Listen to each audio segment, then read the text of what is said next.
नमस्कार सभी विद्यार्थियों का एक बार फिर से एग्री कोचिंग बाय विकास सर परिवार में स्वागत करता हूं। हम लोग रोज एग्रीकल्चर के बेहतरीन प्रश्नों के साथ मुलाकात करते हैं। जैसा कि आप लोगों को पता है कि कृषि विज्ञान से संबंधित जितने भी एग्जाम होते हैं, चाहे एग्रीकल्चर कॉम्पिटिटिव एग्जाम हो, चाहे ICR हो, BHU, AFO, AAO, agriculture TGT, PGT, जो भी इस तरीके के एग्जाम होते हैं उससे संबंधित प्रश्नों को हम रोजाना लेकर आते हैं।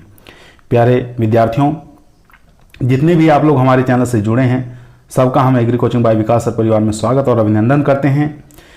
आज जो हमारी सीरीज है एग्रोनॉमी से संबंधित है और इसके बाद हम कुछ सॉइल साइंस के क्वेश्चनों को लेके आएंगे, कुछ इंजीनियरिंग के क्वेश्चनों को लेके आएंगे। इस प्रकार से ये सीरीज चलती रहेगी। तो आप लोग अगर हमारे चैनल पर नए आए हैं तो हमारे चैनल को लाइक करिए, शेयर करिए और सब्सक्राइब करिए। चलिए शुरू करते हैं एग्रोनॉमी के फर्स्ट क्वेश्चन से। देखते हैं फर्स्ट क्वेश्चन क्या कह रहा है। फर्स्ट क्वेश्चन हमारा कह रहा है कि निम्नलिखित में से कौन सा खरपतवार धार्मिक कार्यों के लिए उपयोग किया जाता है। आप लोगों को पता है कि धार्मिक कार्यों में कौन से खरपतवार का प्रयोग किया जाता है। ऑप्शन देख लेते हैं, गाजर घास, दूब घास, कांग्रेस घास या सभी। तो दूब घास ऐसी घास है जिसका प्रयोग हम धार्मिक कार्यों में किया जाता है। चलिए चलते हैं क्वेश्चन नंबर 2 पर। क्वेश्चन नंबर 2 देखेंगे, काफी इंपॉर्टेंट और लाजवाब क्वेश्चन है। क्वेश्चन कह रहा है कि बथुआ में कितने बीजों का उत्पादन करता है। ठीक है, आपको बताना बथुआ कितने बीजों का उत्पादन करता है।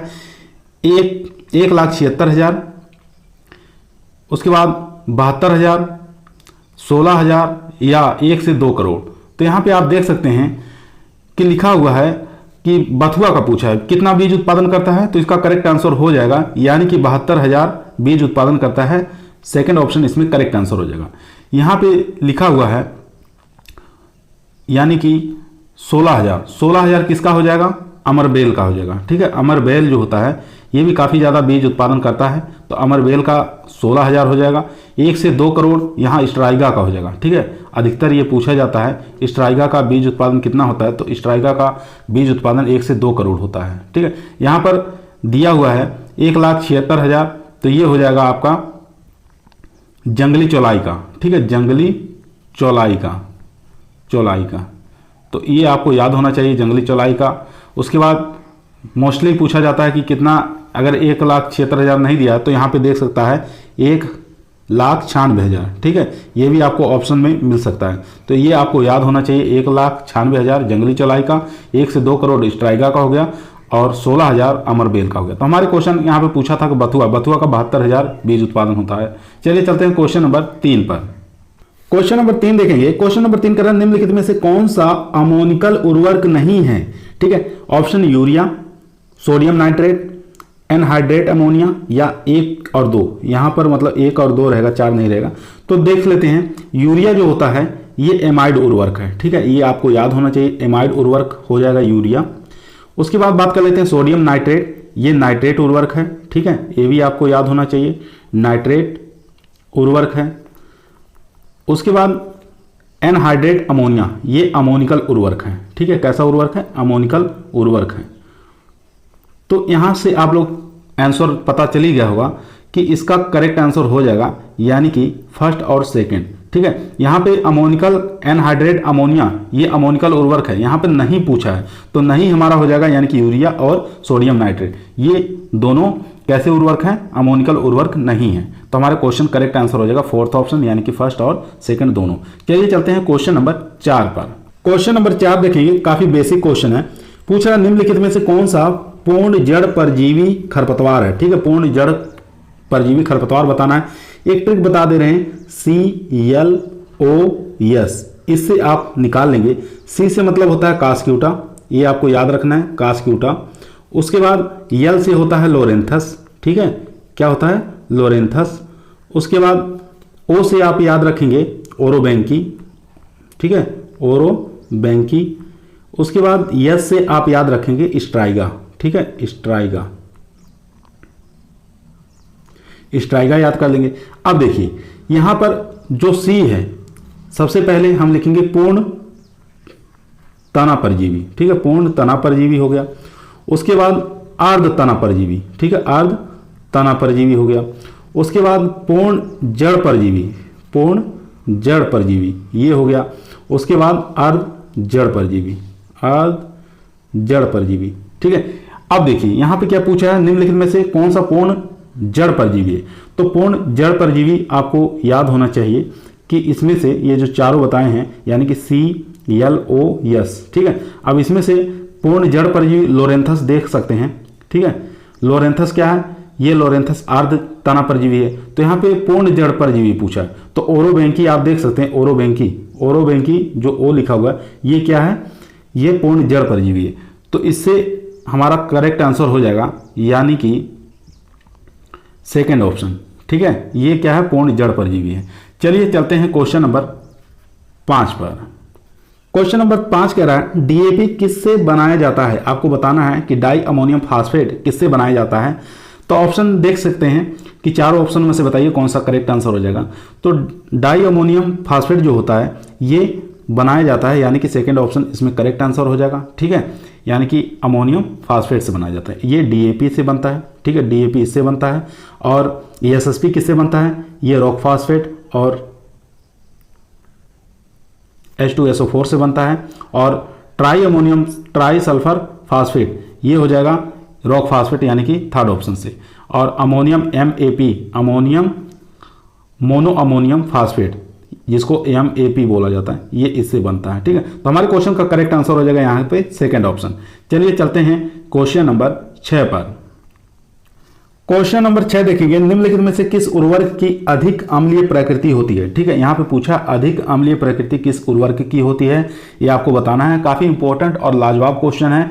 तो देखते हैं, यानी कि जिसमें अम्ल तुल्यांक ज्यादा रहेगा उसकी अम्लीय प्रकृति ज्यादा होगी। ये आपको दिमाग में एकदम सेट कर लेना है। जिसकी अम्ल तुल्यांक ज्यादा रहेगा उसका क्या होता है, अम्ल प्रकृति भी अधिक होगी। तो देखते हैं अम्ल तुल्यांक सबसे ज्यादा किसका होता है। तो अमोनियम सल्फेट की बात करें तो इसका अम्ल तुल्यांक होता है 110। अमोनियम क्लोराइड की बात करें इसका अम्ल तुल्यांक होता है 128। ये सब आपको याद होने चाहिए आंकड़े। एनहाइड्रस अमोनियम की बात करें तो इसका अम्ल तुल्यांक होता है 148। उसके बाद यूरिया की बात करें तो यूरिया का अम्ल तुल्यांक होता है 80 से लेके 84 के बीच में। ये आपको याद होना चाहिए। ठीक है, अब देखिए इसमें सबसे ज्यादा किसका है, यानी कि थर्ड ऑप्शन एनहाइड्रस अमोनियम का। तो यही हमारा करेक्ट आंसर हो जाएगा। ठीक है, और जितने भी अमोनिकल उर्वरक होते हैं ये किस प्रवृत्ति के होते हैं, ये हो जाएंगे आपके अम्लीय प्रवृत्ति के। ठीक है, अम्लीय प्रवृत्ति के हो जाएंगे। और जितने भी उर्वरक नाइट्रेट होते हैं तो वो कैसे होते हैं, वो क्षारीय प्रवृत्ति के होते हैं। ठीक है, ये क्षारीय प्रवृत्ति के होते हैं, ये आपको याद होना चाहिए। चलिए चलते हैं क्वेश्चन नंबर 7 पर। क्वेश्चन नंबर 7 देखेंगे। क्वेश्चन नंबर 7 कह रहा है निम्नलिखित में से किस सिंचाई विधि में अधिक पानी की बचत होती है। आपको बताना है कौन सी सिंचाई की ऐसी विधि है जिसमें पानी की सबसे ज्यादा बचत होती है। क्यारी विधि, फुहारा विधि, बूंद बूंद विधि या प्रवाह विधि। तो आप लोगों को पता ही है सबसे ज्यादा जो पानी की बचत होती है वो हमारी हो गई बूंद बूंद सिंचाई विधि में। ठीक है, थर्ड ऑप्शन इसमें करेक्ट आंसर हो जाएगा। और सबसे ज्यादा अगर ये ऑप्शन में नहीं दिया फुहारा, ये बूंद बूंद सिंचाई, इसके बाद आप फुहारा विधि अगर दिया है ऑप्शन में तो उसके साथ आप चले जाएंगे। ठीक है, फुहारा विधि तब आप ट्रिक करेंगे। और जल उपयोग दक्षता भी किसमें पाई जाती है, बूंद बूंद सिंचाई में। ये भी आपको याद होना चाहिए। जल उपयोग दक्षता अगर पूछ ले कौन सी विधि में सबसे अच्छी होती है तो आपको याद होना चाहिए कि बूंद बूंद सिंचाई और फुहारा विधि में सबसे अच्छी जल उपयोग दक्षता होती है। अगर सबसे ज्यादा नुकसान पूछे तो नुकसान जो होगा ये सबसे ज्यादा प्रवाह विधि में होगा। ठीक है, नुकसान जो होता है सबसे ज्यादा प्रवाह विधि में होता है। ये प्रवाह विधि कौन सी फसल के लिए प्रयोग करते हैं, तो धान की खेती के लिए सबसे ज्यादा प्रयोग में किया जाता है। प्रवाह विधि से जल दिया जाता है यानी कि पानी की सिंचाई की जाती है। चलिए चलते हैं क्वेश्चन नंबर 8 पर।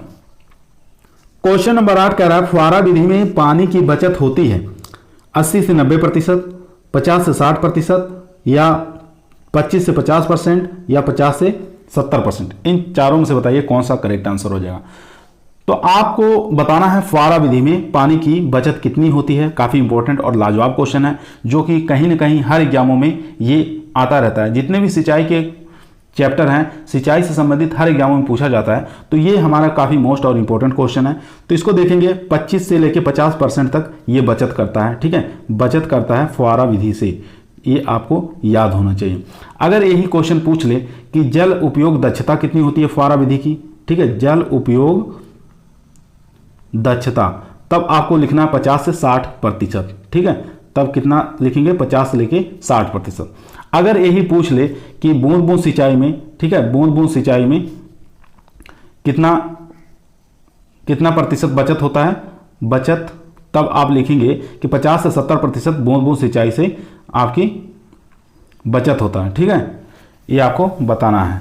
उसके बाद ये भी बूंद बूंद सिंचाई में जल उपयोग दक्षता कितना होता है, तब आपका हो जाता है 80 से 90%। ये दोनों ही क्वेश्चन काफ़ी इंपॉर्टेंट है, चाहे आपको फुहारा विधि से पूछे, चाहे बूंद बूंद सिंचाई विधि का पूछे, चाहे जल उपयोग दक्षता पूछे, चाहे बचत पूछे, तो आप आसानी से इस क्वेश्चन को कर ले जाएंगे। ठीक है, तो हमारे क्वेश्चन का करेक्ट आंसर हो जाएगा यहाँ पे थर्ड ऑप्शन। चलिए चलते हैं क्वेश्चन नंबर 9 पर।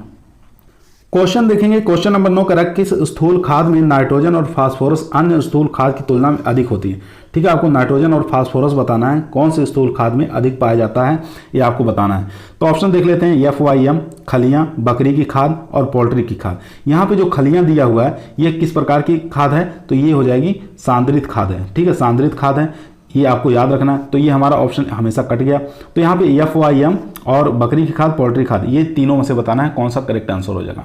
तो इसका करेक्ट आंसर हो जाएगा यानी कि NP की मात्रा सबसे ज़्यादा पोल्ट्री की खाद में पाई जाती है, ऑप्शन 4 के साथ चले जाएंगे। ठीक है, बाकी खादों के FYM हो गया, बकरी की खाद, इन दोनों खादों की अपेक्षा इसमें क्या होता है, नाइट्रोजन और फास्फोरस की मात्रा अधिक पाई जाती है पोल्ट्री की खाद में। चलिए चलते हैं क्वेश्चन नंबर 10 पर। क्वेश्चन नंबर 10 काफी इंपॉर्टेंट क्वेश्चन है। क्वेश्चन कह रहा है निम्नलिखित में से कौन सी फसल APGL अंकुरण पाया जाता है? ठीक है, आपको बताना है कौन सी फसल में APGL अंकुरण पाया जाता है। ऑप्शन है चना, अरहर, मूंग या अलसी। देखिए, दो प्रकार की फसलें होती हैं, एक रबी वाली होती हैं, ठीक है, रबी वाली फसलें होती हैं, और दूसरी कौन सी होती हैं, वो खरीफ वाली फसलें होती हैं। ठीक है, खरीफ वाली फसलें होती हैं, यानी कि खरीफ दलहनी फसल, रबी दलहनी फसल। ठीक है, ये आपको याद रखना है। अब देखिए, जितनी भी रबी क्रॉप्स की दलहनी फसल होती हैं वो सब हाइपोजियल होती हैं। ठीक है, हाइपोजियल होती हैं, ये आपको याद करना है। उसके बाद जितनी भी खरीफ वाली दलहनी फसल होती हैं सब कैसी होती हैं, EPGL होती हैं, EPGL होती हैं। ये चीज़ आपको पता होना चाहिए। अपवाद क्या है, अपवाद भी आपको रखना है। अपवाद इसमें एक राजमा है। ठीक है, राजमा एक इसमें अपवाद हो गया। एक इसके अंदर भी अपवाद है, वो है अरहर। ठीक है, अरहर ये भी अपवाद है। ये दो अपवाद भी आपको याद रखना, राजमा इसमें रबी वाले में और खरीफ वाले में अरहर को याद करना है। अरहर यानी कि ये हाइपोजियल हो जाएगा। ठीक है, और राजमा जो है ये EPGL हो जाएगा। ये चीज़ आपको एकदम दिमाग में सेट कर लेना है। अब देखिए, यहाँ पे पूछा है कि कौन सी फसल APGL अंकुरण पाया जाता है, तो यहाँ पे करेक्ट आंसर हो जाएगा हमारा यानी कि मूंग। मूंग कैसे APGL होता है। चलिए चलते हैं क्वेश्चन नंबर 11 पर। क्वेश्चन नंबर 11 नंबर क्वेश्चन करें, निम्नलिखित में से किस खली में अधिक नाइट्रोजन पाई जाती है? मूंगफली की खली में, कुसुम की खली में, कपास की खली में या सरसों की खली में? तो इसका करेक्ट आंसर हो जाएगा, पहले चारों ऑप्शन के बारे में देख लेते हैं कौन सा, तब उसके बाद सही लगाएंगे, क्योंकि चारों ऑप्शन हमको याद रहेंगे तो हम कोई भी एग्जाम में आसानी से क्रैक कर सकते हैं। ठीक है, यहाँ पे देखते हैं मूंगफली की खली में नाइट्रोजन की मात्रा याद रखेंगे कितना, 7.2% नाइट्रोजन पाई जाती है, ये आपको याद होना चाहिए। कुसुम की खली यहाँ पे लिखा है बिना छिली हुई। ठीक है, बिना छिली हुई में कितनी रहती है, 4.9% रहती है, और छिली हुई में कितनी रहेगी ये आपको याद होना चाहिए। छिली में हो जाएगी ज़्यादा, यानी कि 7.9% छिली हुई में हो जाएगी। यहाँ पे बिना छिली हुई पूछा।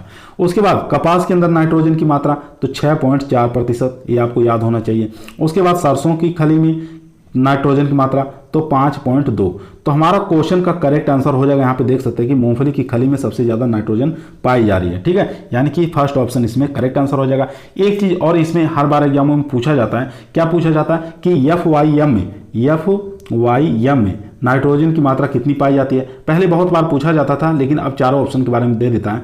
तो FYM में 0.5% नाइट्रोजन पाई जाती है। ठीक है, अब इसकी बात कर लेते हैं, फास्फोरस कितना पाया जाता है FYM में, ये भी आपको याद होना चाहिए। 0.25% ये फास्फोरस की मात्रा पाई जाती है। ठीक है, FYM में। उसके बाद पोटास की बात कर लेते हैं, पोटास इसके अंदर कितनी पाई जाती है FYM में, तो 0.50% इसमें पोटास की मात्रा पाई जाती है। तो ये सब आपको आंकड़े एकदम याद होने चाहिए।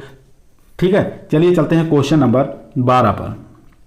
क्वेश्चन देखेंगे 12 नंबर क्वेश्चन कह रहा है, निम्नलिखित में से किस मृदा का PD अधिक होता है? PD यानी कि पार्टिकल डेंसिटी। ठीक है, एक होता है PD, एक होता है ये BD। ठीक है, यहाँ पे हम समझ लेंगे BD एक होता है, BD सबसे ज़्यादा किस में पाया जाता है, तो रेतीली में, ये आपको याद होना चाहिए, रेतीली। इसके बाद आप याद रखेंगे दोमट। ठीक है, दोमट। उसके बाद आप याद रखेंगे क्ले। तो ये तीनों चीज़ें आपको याद होना चाहिए। अब यहाँ पे हम पीडी की बात कर लेते हैं। पीडी यानी कि पीडी मतलब होता है पार्टिकल डेंसिटी और बल्क डेंसिटी, ऊपर वाला बीडी होता है, ठीक है। तो पीडी जो होता है सबसे ज़्यादा किस में पाया जाता है, ये कलई मृदा में, ठीक है, कलई मृदा में सबसे ज़्यादा पाया जाता है। इसके बाद दोमट में पाया जाता है, ये आपको याद होना चाहिए। इसके बाद रेतीली में पाया जाता है। इसके बाद किस में पाया जाता है, रेतीली में पाया जाता है। तो कलई मृदा को ही हम क्या कहते हैं, काली मृदा कहते हैं, ठीक है।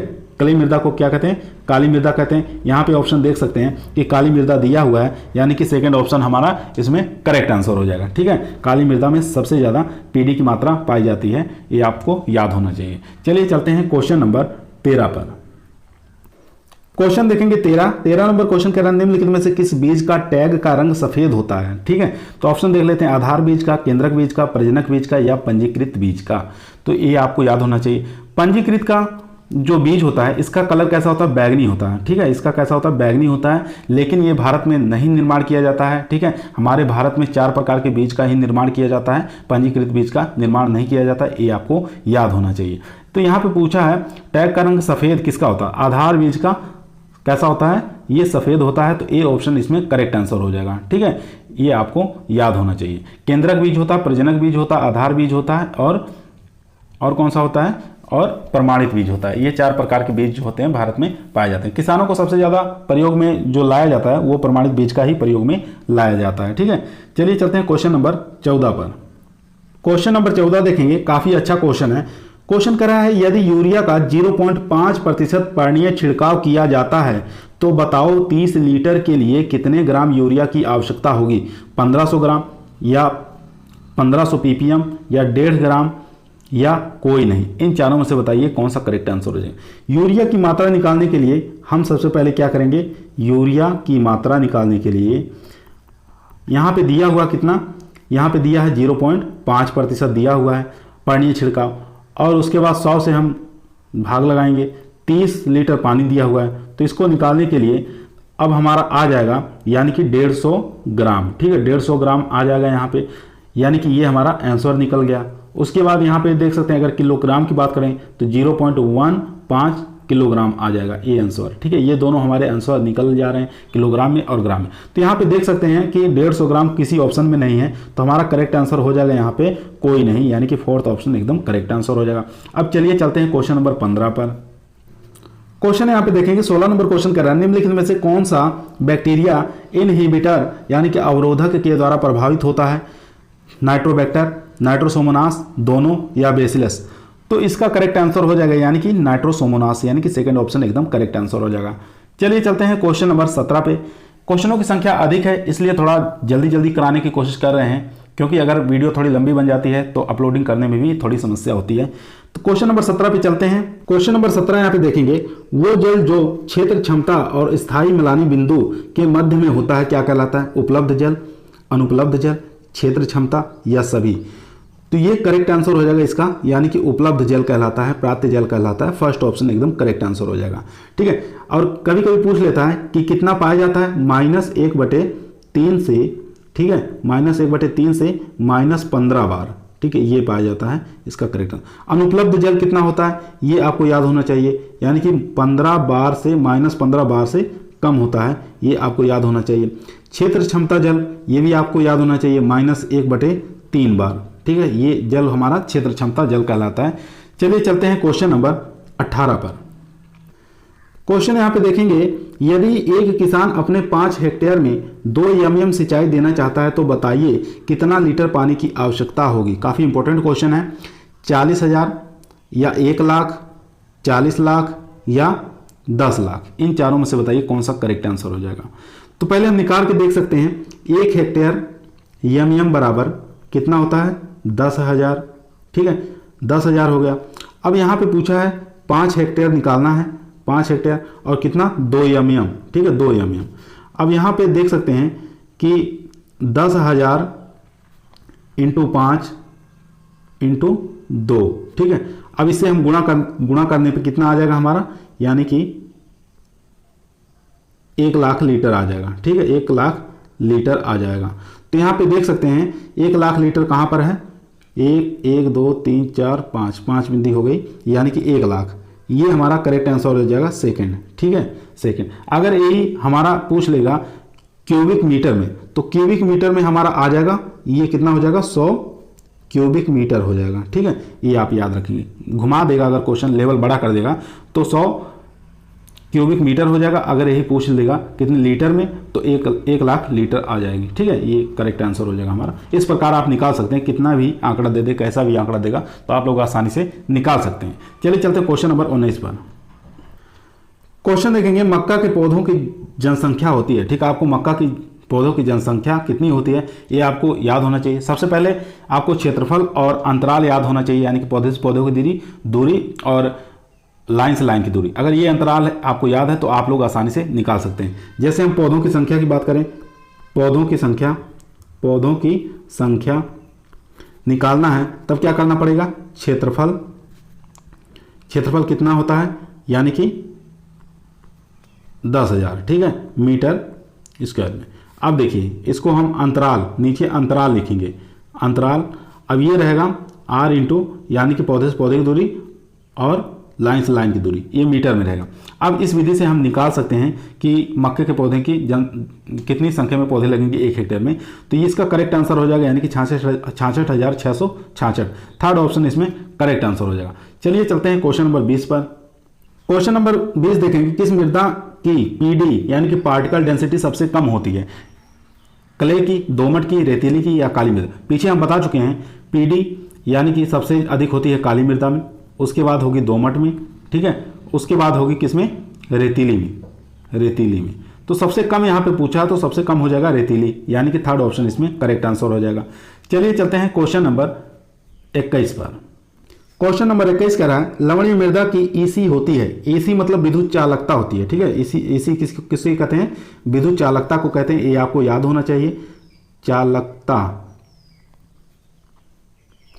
विद्युत चालकता कहते हैं ईसी। अब देखिए, यानी कि 4 से कम, 4 से अधिक और 3 से कम, 4 से कम या 1 और दोनों सही है। तो इसमें आपको याद होना चाहिए कि लवणीय मृदा इसका होता है, कितना होता है, यानी कि 4 से अधिक होता है, ये आपको याद होना चाहिए। लवणीय और क्षारीय इसका कितना हो जाएगा, इसका आपको याद रखना है, ये भी 4 से अधिक होता है। और क्षारीय का आपको याद रखना है, क्षारीय का कितना हो जाएगा, यानी कि 4 से कम, ये आपको याद रखना है। तो यहाँ पे देख सकते हैं लवणीय मृदा का पूछा है, तो लवणीय मृदा यहाँ पे देख सकते हैं कितना है, यानी कि 4 से अधिक होगा। तो यहाँ पे फर्स्ट ऑप्शन हमारा करेक्ट आंसर हो जाएगा। ठीक है, डेसीसाइबर मीटर है ये, 4 से अधिक डेसीसाइबर मीटर, फर्स्ट ऑप्शन एकदम करेक्ट आंसर हो जाएगा। चलिए चलते हैं क्वेश्चन नंबर 22 पर। क्वेश्चन नंबर 22 कह रहा है, दिन प्रतिदिन की घटनाएं कौन सी मंडल में घटित होती हैं, श्रोभ मंडल में, समताप मंडल में, मध्य मंडल में या ताप मंडल में। ये एक बार बता चुके हैं हम, तो एक बार फिर आप लोगों को अगर याद नहीं है तो आप लोग बताइए कि दिन प्रतिदिन की घटनाएं कौन सी मंडल में होती हैं। तो आप लोगों को पता होना चाहिए कि श्रोभ मंडल में दिन और प्रतिदिन घटनाएं, यानी कि बादल बनना, बारिश होना, ये सब घटनाएं श्रोभ मंडल में होती हैं। ठीक है, इसका घनत्व तो कितना पाया जाता है, 85% इसका घनत्व पाया जाता है, ये भी आपको याद होना चाहिए। चलिए चलते हैं क्वेश्चन नंबर 23 पर।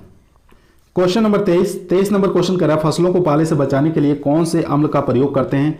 ये काफ़ी इजी और आसान क्वेश्चन है, तो देख लेते हैं। 0.2% H2SO4 का, 0.1% HCl का या 0.1% H2SO4 का। ठीक है, ये 4 रहेगा H2SO4 का, या 2 और 3 दोनों सही हैं। तो इसमें से करेक्ट आंसर हो जाएगा, यानी कि 0.1% H2SO4 का प्रयोग करते हैं। थर्ड ऑप्शन एकदम करेक्ट आंसर हो जाएगा। ठीक है, इसको सल्फ्यूरिक अम्ल भी बोला जाता है, ये आपको याद होना चाहिए।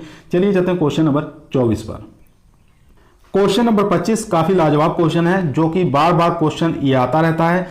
क्वेश्चन कर रहा है, निम्नलिखित में से कौन सा न्यून विश्लेषण उर्वरक है। सबसे पहले हम जानेंगे न्यून विश्लेषण उर्वरक कहते किसे हैं, यानी कि ऐसा उर्वरक, ऐसे प्राथमिक पोषक तत्व जिनका योग 25% से कम हो, उसको क्या कहते हैं, न्यून विश्लेषण उर्वरक कहते हैं। ठीक है, अब यहाँ पे हम जानेंगे किसका 25% से कम है योग। तो यहाँ देखेंगे यूरिया में nitrogen plus phosphorus plus potash पाया जाता है। तो कितना कितना पाया जाता है, यानी कि नाइट्रोजन 46 पाया जाता है और फास्फोरस 0 पाया जाता है और पोटास भी 0 पाया जाता है। टोटल कितना हो गया, ये 46 हो गया। ठीक है, टोटल 46 हो गया। अब डीएपी की बात करेंगे, डीएपी पे N + P + K। ठीक है, ये यहाँ पे कितना पाया जाता है, तो याद होना चाहिए 18 नाइट्रोजन पाया जाता है प्लस कितना 46 इसमें फास्फोरस पाया जाता है प्लस 0 इसमें पोटास पाया जाता है। टोटल कितना हो गया, ये टोटल 64 हो गया। उसके बाद एसएसपी की बात कर लेते हैं, तो इसमें एन, पी और के, ठीक है, इन तीनों का योग कितना हो जाएगा देखते हैं। नाइट्रोजन 0 पाया जाता है, फास्फोरस 16 पाया जाता है और पोटास की मात्रा 0 पाई जाती है।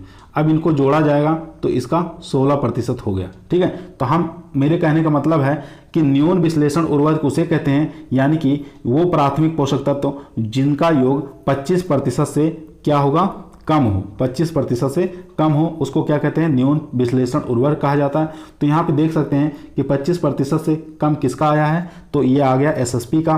तो हमारे क्वेश्चन का करेक्ट आंसर हो जाएगा यहाँ पे एसएसपी, यानी कि थर्ड ऑप्शन एकदम करेक्ट आंसर है। चलिए चलते हैं क्वेश्चन नंबर 25 पर, जो कि आज के हम वीडियो का हमारा लास्ट क्वेश्चन रहेगा। क्वेश्चन नंबर 25 जो कि आज का लास्ट क्वेश्चन है। क्वेश्चन करें निम्नलिखित में से कौन सी बीजों की शर्करा होती है, ठीक है। बीजों की शर्करा यानी कि अंकुरित बीजों की शर्करा कौन सी होती है, ये आपको बताना है। क्या बताना है, अंकुरित बीजों की शर्करा कौन सी होती है। तो देखते हैं, लैक्टोज है, फ्रुक्टोज है, माल्टोज है या ग्लूकोज है। तो इसका करेक्ट आंसर हो जाएगा, यानी कि माल्टोज जो होती है ये अंकुरित बीजों की शर्करा होती है। थर्ड ऑप्शन एकदम करेक्ट आंसर हो जाएगा। आज का वीडियो हमारा यहीं समाप्त हुआ। अगर आप लोगों को अच्छा लगा हो तो हमारे वीडियो को लाइक करिए। अगर सब्सक्राइब करना चाहते हैं तो कर सकते हैं। अगर अच्छे वीडियो और भी पढ़ना चाहते हैं या तैयारी एग्रीकल्चर की करना चाहते हैं तो आप लोग सब्सक्राइब जरूर चैनल को करिए, क्योंकि जैसे ही हम कोई नया वीडियो लेकर आते हैं तो हमारी ये क्लास रोजाना पर डे चलती है, ठीक है। आपको पर डे वीडियो मिलता रहेगा। किसी भी एग्जाम की एग्रीकल्चर संबंधित तैयारी कर रहे हैं तो ये सब क्वेश्चन ऐसे हैं कि हर एग्जामों में आए हुए हैं और बार बार रिपीट होने का चांस भी रहता है, ठीक है। तो आप लोगों के आज के सीरीज में कितने क्वेश्चन सही हुए तो आप लोग कमेंट करके इसका आंसर दीजिए, ताकि हमको पता चले कि आप लोग कितना क्वेश्चन सही कर पा रहे हैं, ठीक है। इसी प्रकार के कल फिर एक सीरीज लेके आएंगे। तब तक सभी लोगों को धन्यवाद।